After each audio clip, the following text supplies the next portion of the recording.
বলি, কিন্তু আল্লাহ আমার সাথে নাই। কিন্তু মুসলমানদের জয়ের মূল শক্তি তাহলে কি? মাইয়াতে খুদাবন্দি, আল্লাহ পাকের সঙ্গ। রব্বুল আলামিন বলেন, মুসা তুমি ঘোরো, যাও, আমি তোমার সঙ্গে আছি।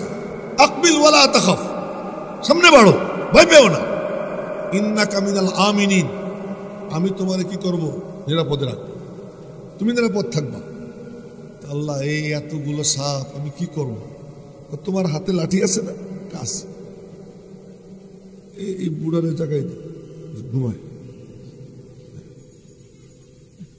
আচ্ছা, তো এখন কয়ে যে হাতে লাঠি কি করব? লাঠিটা একটু ছেড়ে দাও।